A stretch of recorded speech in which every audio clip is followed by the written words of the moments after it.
ইফতার special আজকে আমি আপনাদের সাথে শেয়ার করব মাত্র কয়েক পিস চিকেন আর আলু দিয়ে তৈরি খুবই মজাদার একটি স্ন্যাক্স রেসিপি। এই নাস্তাটা আপনারা যদি ইফতার প্লেটে রাখেন তাহলে দেখবেন বাসার সবাই খুবই পছন্দ করে খেয়ে নেবে। বিশেষ করে বাচ্চারা তো এই চিকেন দিয়ে নাস্তাটা খুবই পছন্দ করে থাকে। চিকেনের সাথে আপনারা যে কোনো ধরনের সবজি অ্যাড করে নিতে পারবেন। হ্যালো এভরিওয়ান, আসসালামু আলাইকুম। সবাই কেমন আছেন? আশা করি সবাই আল্লাহর রহমতে সুস্থ আছেন, ভালো আছেন। আলহামদুলিল্লাহ, আমরাও আল্লাহর অশেষ রহমতে ভালো আছি। তাহলে চলুন কথা না বাড়িয়ে মূল রেসিপিতে চলে যাই। আচ্ছা, আগেই বলে রাখি আমার ব্যাকগ্রাউন্ডে কিছু নয়েজ থাকবে, প্লিজ সেগুলো আপনারা একটু ইগনোর করবেন, আপনারা একটু মানিয়ে নেবেন। তাহলে চলুন রেসিপিটা শুরু করি। বিসমিল্লাহির রহমানির রহিম। এই নাস্তাগুলো তৈরি করার জন্য এখানে আমি 2 থেকে 3 টুকরো চিকেনের পিস নিয়ে এটাকে কিউব করে কেটে নিয়েছি, এরকম ছোট ছোট করে। এখন আমি এখানে দিয়ে দিব গ্রেট করে রাখা আলু। এখানে 2টি মিডিয়াম সাইজের আলু আমি গ্রেট করে নিয়েছি। যদি আলুটা বড় হয় তাহলে এখানে 1টি আলু ব্যবহার করবেন। চিকেন আর আলুটাকে সমপরিমাণে নেওয়ার চেষ্টা করবেন, তাহলেই নাস্তাটা খুবই মজার হবে। আর হ্যাঁ, এখানে কিন্তু আপনারা চাইলে গাজর, বরবটি, ক্যাপসিকাম আপনাদের পছন্দ মতো যে কোনো সবজি এখানে অ্যাড করে নিতে পারবেন। এখন আমি ব্রাইন্ডিংয়ের জন্য দিয়ে দিচ্ছি 1টি ডিম। বিশ্বাস করেন, এই নাস্তাটা যদি আপনারা একবার বানিয়ে খান তাহলে এই নাস্তার ফ্যান হয়ে যাবেন আপনারা, ট্রাস্ট মি। দেখতেই পাচ্ছেন এখন আমি এখানে কিছু মশলা অ্যাড করে নিব। এখানে আমি একটা প্লেটের মধ্যে নিয়েছি পেঁয়াজ কুচি, আদা রসুনের পেস্ট নিয়েছি, টমেটো কুচি আর কাঁচামরিচ কুচি। এখন আমি একে একে সবগুলো এখানে অ্যাড করে নিচ্ছি। দিয়ে দিচ্ছি প্রথমে পেঁয়াজ কুচি। এখানে বড় সাইজের একটি পেঁয়াজ আমি কুচি করে নিয়েছি। কাঁচামরিচ কুচি দিয়ে দিচ্ছি, 3টি কাঁচামরিচ এখানে আমি কুচি করে নিয়েছি। আপনারা যদি জাল খেতে বেশি পছন্দ করেন তাহলে এখানে একটু বাড়িয়ে দিবেন। আমি যেহেতু এখানে বাচ্চাদের জন্য তৈরি করব, বাচ্চারাও খাবে, সেজন্য এখানে জালের পরিমাণটা একটু কমিয়ে দিয়েছি। এখানে চেষ্টা করবেন ক্যাপসিকাম অথবা গাজর দেওয়ার জন্য, তাহলে দেখবেন নাস্তাটা খুবই টেস্টি হবে। এখন আমি এখানে দিয়ে দিব শুকনো মশলা। দিয়ে দিচ্ছি এখানে মরিচের গুঁড়া 1/2 চা চামচ, হলুদের গুঁড়া 1/2 চা চামচ, জিরা, ধনিয়া এবং গরম মশলা দিয়ে দিচ্ছি 1/2 চা চামচ করে। এখন স্বাদ অনুযায়ী লবণও আমি এখানে দিয়ে নিয়েছি। সব কিছুকে মিশিয়ে নিব ভালো করে হাত দিয়ে। ভিডিওর এই পর্যন্ত এসে যারা একটি লাইক দিতে ভুলে গিয়েছেন, অনুরোধ করব একটি লাইক দিয়ে সম্পূর্ণ ভিডিওটা কন্টিনিউ করবেন। আর আমার চ্যানেলে যদি নতুন হয়ে থাকেন, আমার ভিডিওর কোনো অংশ আপনাদের কাছে ভালো লাগে তাহলে প্লিজ আমার চ্যানেলটিকে সাবস্ক্রাইব করে পাশে থাকা বেল আইকনটি অলে প্রেস করে রাখবেন। এতে করে আমি নতুন কোনো ভিডিও আপলোড করার সাথে সাথেই নোটিফিকেশন আপনাদের কাছে পৌঁছে যাবে। দেখতে পাচ্ছেন ভালো করে হাত দিয়ে সব কিছু একসাথে মিশিয়ে নিয়েছি। এখন আমি এখানে ব্রাইন্ডিংয়ের জন্য অ্যাড করে নিব বেসন। চাইলে এখানে কর্নফ্লাওয়ার, চালের গুঁড়া অথবা ময়দাও অ্যাড করে নিতে পারবেন আপনারা আপনাদের পছন্দ মতো।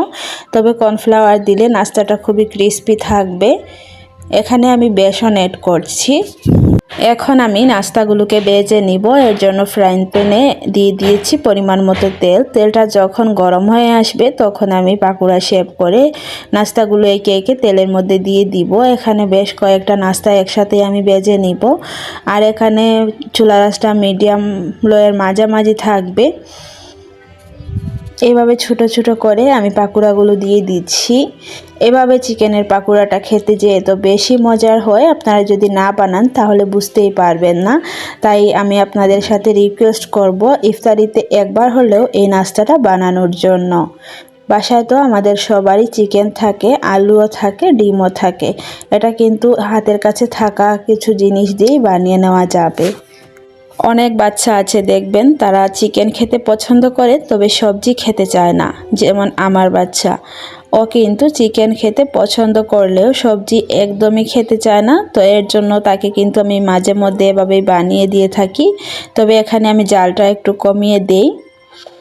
তো আপনারাও চাইলে আপনাদের বাচ্চাদেরকে এইভাবে সবজির চাহিদাটা পূরণ করতে চিকেনের সাথে সবজি মিক্স করে এইভাবে পাকোড়া বানিয়ে দিতে পারেন। এতে করে বাচ্চাদের শরীরে সবজির চাহিদাটা পূরণ হয়ে যাবে। আর আমার আজকের এই রেসিপিটা আপনারা কে কোথা থেকে দেখছেন প্লিজ কমেন্ট করবেন। আপনাদের কমেন্টের রিপ্লাই করতে আমার কাছে খুবই ভালো লাগে। পাকোড়াগুলো এক পাশ হয়ে এলে আমি উল্টিয়ে দিব অপর পাশটা হওয়ার জন্য। এটাকে একটু উল্টিয়ে পাল্টিয়ে ক্রিস্পি করে ভেজে নিতে হবে। আর অবশ্যই চুলার আঁচটাকে কমিয়ে রাখবেন, তা না হলে কিন্তু পাকোড়াগুলো পুড়ে যাবে, উপর থেকে দ্রুত কালার চলে আসবে আর ভিতর থেকে কাঁচা থেকে যাবে। আর একটু কমিয়ে যদি জালটা দেন তাহলে দেখবেন আস্তে আস্তে করে খুবই সুন্দর কালার আসবে। দেখতেই পাচ্ছেন মাশাআল্লাহ খুবই সুন্দর একটা কালার চলে এসেছে। এটাকে আমি আর একটু কালার করে নিব। ভালো করে এটা ব্রাউন কালার হয়ে এলে আর ক্রিস্পি হয়ে এলে আমি এটাকে তেল জড়িয়ে উঠিয়ে নিচ্ছি। দেখতেই পাচ্ছেন মাশাআল্লাহ পাকোড়ার কালারটা কিন্তু খুবই জুস এসেছে। তেল জড়িয়ে একটা প্লেটের মধ্যে আমি পাকোড়াগুলো নিয়ে নিচ্ছি। দেখতে পাচ্ছেন মাশাআল্লাহ খুবই আমি একটা পাকোড়ার রেসিপি আজকে আমি আপনাদের সাথে শেয়ার করেছি। আশা করি আপনাদের কাছে আমার আজকের পাকোড়াটা আপনাদের খুবই ভালো লাগবে। এটা ইফতারে রাখলে কিন্তু ইফতারটা একদমই জমে যাবে। পাকোড়াটা কতটা ক্রিস্পি হয়েছে আমি আপনাদেরকে একটু দেখিয়ে দিচ্ছি। তো এই ছিল আমার আজকের রেসিপি। আপনাদের কাছে কেমন লাগলো প্লিজ কমেন্ট করে জানাবেন। সবাই অনেক বেশি ভালো থাকবেন, সুস্থ থাকবেন। দেখা হবে পরবর্তী কোনো ভিডিওতে। আল্লাহ হাফেজ, আসসালামু আলাইকুম।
ভিতরটা থাকবে জুসি আর উপরটা খুবই ক্রিস্পি একটি ডোনাটের রেসিপি আজকে শেয়ার করব।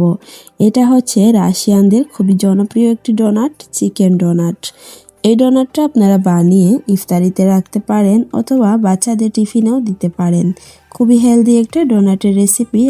সামনেই তো রমজান মাস চলে আসছে, আর ইফতারিতে আমাদের নানান ধরনের এরকম নাস্তা তৈরি করতে হয়। আর যদি আপনারা খুবই সহজে চিকেন আর আলু দিয়ে এই ডোনাটটা বানিয়ে নেন, তাহলে দেখবেন ইফতারিতে অনেক বেশি এনজয় করবেন। এই ডোনাটটা কিন্তু উপরটা খুবই ক্রিস্পি থাকবে আর ভিতরটা জুসি থাকবে, খেতে কিন্তু অন্যরকম একটা টেস্ট। হ্যালো এভরিওয়ান, আসসালামু আলাইকুম। সবাই কেমন আছেন? আশা করি সবাই আল্লাহর রহমতে সুস্থ আছেন, ভালো আছেন। আলহামদুলিল্লাহ, আমরাও আল্লাহর অশেষ রহমতে ভালো আছি। তাহলে চলুন কথা না বাড়িয়ে মূল রেসিপিতে চলে যাই। বিসমিল্লাহির রহমানির রহিম। ডোনাট তৈরি করার জন্য ফার্স্টেই আমি একটা কড়াইয়ে অল্প পরিমাণে তেল দিয়ে নিচ্ছি। এখানে আমি আগে থেকেই চিকেন আর আলুটাকে সিদ্ধ করে ম্যাশ করে নিয়েছি। প্রথমে এটাকে আমি রান্না করার জন্য দিয়ে দিচ্ছি আদা আর রসুন আর আদাটাকে একটু কুচি করে আমি দিয়ে নিয়েছি। এখানে প্রায় 2 টেবিল চা চামচ পরিমাণ তেল দিয়েছি। এখন আমি এখানে অ্যাড করে দিব স্বাদ অনুযায়ী লবণ।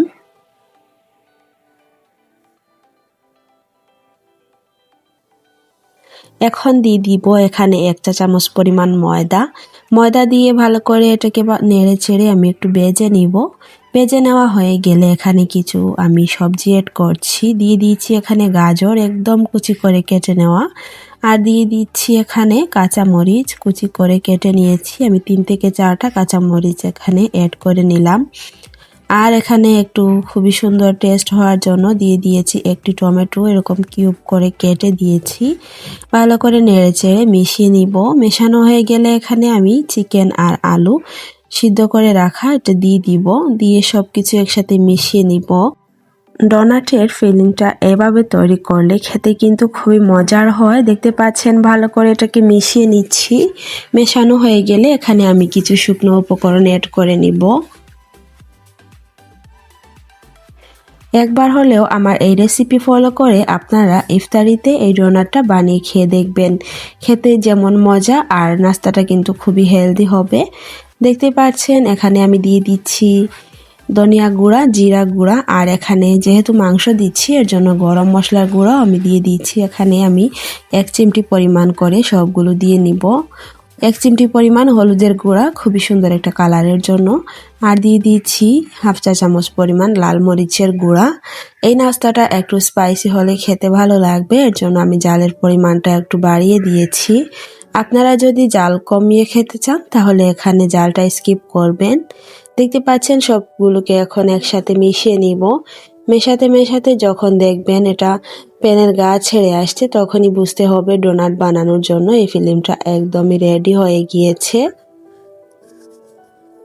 ভিডিওর এই পর্যন্ত এসে যারা একটি লাইক দিতে ভুলে গিয়েছেন, অনুরোধ করব একটি লাইক দিয়ে সম্পূর্ণ ভিডিওটা কন্টিনিউ করবেন। আর আমার চ্যানেলে যদি নতুন হয়ে থাকেন, আমার ভিডিওর কোনো অংশ আপনাদের কাছে ভালো লাগে, তাহলে প্লিজ আমার চ্যানেলটিকে সাবস্ক্রাইব করে পাশে থাকা বেল আইকনটি অলে প্রেস করে রাখবেন। এতে করে আমি নতুন কোনো ভিডিও আপলোড করার সাথে সাথেই নোটিফিকেশন আপনাদের কাছে পৌঁছে যাবে। দেখতে পাচ্ছেন আলুর পুরটা কিন্তু রেডি হয়ে গিয়েছে। নামানোর আগে কিছুটা ধনিয়া পাতা দিয়ে দিচ্ছি খুবই সুন্দর একটা ফ্লেভারের জন্য। একটা প্লেটে আমি একটু ছড়িয়ে দিব যাতে একটু ঠান্ডা হয়ে যায়। ঠান্ডা হয়ে গেলে কিন্তু এটা একটু শক্ত হবে, আর ডোনাট বানাতে গেলে আমাদের অনেকটা সুবিধা হবে। এখানে ডোনাটগুলোকে আমি কোটিং করার জন্য নিয়ে নিয়েছি ময়দা 2 চা চামচ। একটু পানি দিয়ে একটা পাতলা ব্যাটার তৈরি করে নিয়েছি। নিয়ে নিচ্ছি আরও সেমাই। এখন বলবেন সেমাই দিয়ে কি করব? সেমাই দিয়ে এই ডোনাটটাকে আমি একটু কোটিং করে নিব যাতে একটু ক্রিস্পি থাকে, এর জন্য। আর এখানে আমি দুইভাবে আজকের এই ডোনাটগুলোকে কোটিং করব। একটা আটার মিশ্রণ দিয়ে আমি এখানে ডোনাট কোটিং করার জন্য একটা আলাদা ব্রেড ক্রাম্বস তৈরি করব। দেখতে পাচ্ছেন এখানে কিন্তু আমার সেমাইটা ভালো করে গুঁড়া করা হয়ে গিয়েছে, একদম ঝুরি করে নিয়েছি। আমি এটাকে হাত দিয়ে একটু মথে এভাবে ছোট ছোট হয়ে গেলে কিন্তু এটা ভালোভাবে ডোনাটের গায়ে লেগে যাবে। দেখতে পাচ্ছেন এখন এখান থেকে কিছুটা মিশ্রণ হাতের মধ্যে নিয়ে প্রথমে গোল করে নিচ্ছি, তারপর একটু ডোনাটের শেপ দিয়ে নিচ্ছি। আঙ্গুল দিয়ে মাঝখানটাকে একটু ফাঁকা করে দিলেই কিন্তু এটা ডোনাটের শেপ হয়ে যাবে। এখন আগে থেকে যে ময়দার ব্যাটার আমি গুলিয়ে রেখেছিলাম সেখানে দিয়ে দিব, দিয়ে আলতো হাতে চামচের সাহায্যে এটাকে উঠিয়ে নিচ্ছি, নিয়ে সেমাইয়ের মধ্যে দিয়ে দিব। সেমাইয়ের মধ্যে দিয়ে ভালো করে এটাকে সেমাইয়ের সাথে মিশিয়ে নিতে হবে যাতে সেমাইটা সুন্দরভাবে লেগে যায়। এই অবস্থায় একটু নরম থাকবে নাস্তাটা, তবে সেমাই দিয়ে কোটিং করার পর কিছুক্ষণের ভিতরেই কিন্তু এটা একটু শক্ত হয়ে যাবে। এইভাবে করে আমি সবগুলোকে বানিয়ে নিব।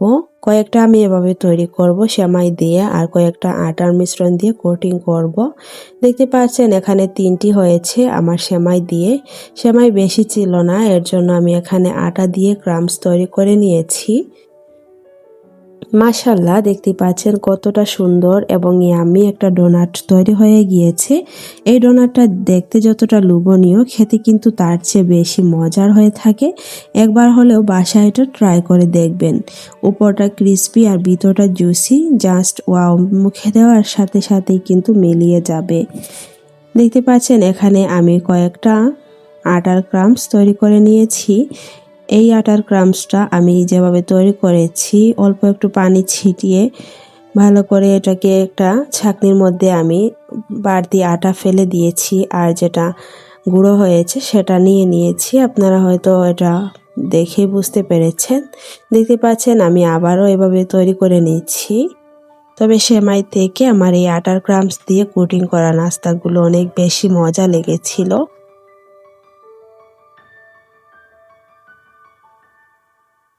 এইভাবে করে সবগুলো নাস্তা আমি তৈরি করে নিচ্ছি। দেখতে পাচ্ছেন এখানে প্রায় 6টি নাস্তা আমি তৈরি করে নিয়েছিলাম, তবে 4টি আপনাদেরকে দেখানো হয়েছে।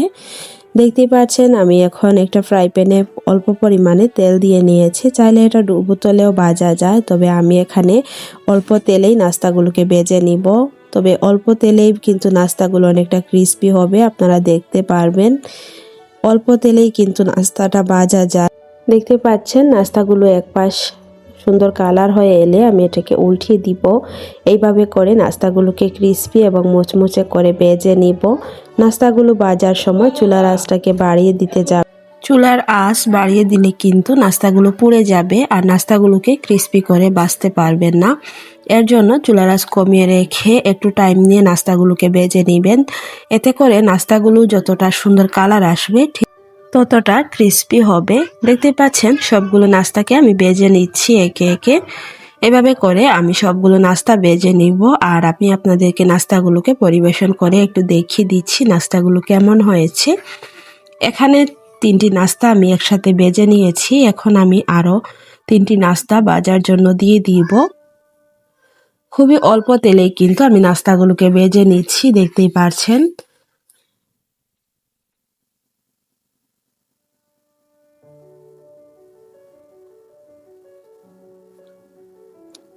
মাশাআল্লাহ, দেখতে পাচ্ছেন কতটা সুন্দর হয়েছে নাস্তার কালারগুলো। একদমই কিন্তু পুড়ে যায়নি নাস্তাগুলো, আর খুবই ক্রিস্পি হয়েছে। আমি একটা নাস্তা আপনাদেরকে ভেঙে শেয়ার করব, দেখতে পারবেন নাস্তাটা কতটা ক্রিস্পি আর ভিতরটা কতটা জুসি। তো এই ছিল আমার আজকে রমজান স্পেশাল খুবই মজাদার একটি ডোনাট রেসিপি। আপনাদের কাছে কেমন লাগলো প্লিজ কমেন্ট করে জানাতে ভুলবেন না। যদি আমার আজকের ডোনাট রেসিপিটা আপনাদের কাছে ভালো লাগে তাহলে প্লিজ ফ্রেন্ডস এন্ড ফ্যামিলির সাথে আমার ভিডিওটা শেয়ার করে দিবেন।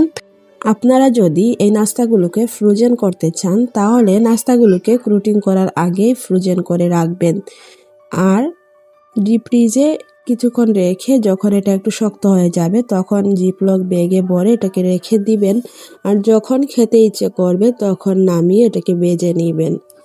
দেখতে পাচ্ছেন মাশাআল্লাহ কতটা ইয়াম্মি একটা নাস্তা তৈরি হয়ে গিয়েছে। তো এই ছিল আমার আজকের ভিডিও। সবাই অনেক বেশি ভালো থাকবেন, সুস্থ থাকবেন। দেখা হবে পরবর্তী কোনো ভিডিওতে। আল্লাহ হাফেজ, আসসালামু আলাইকুম।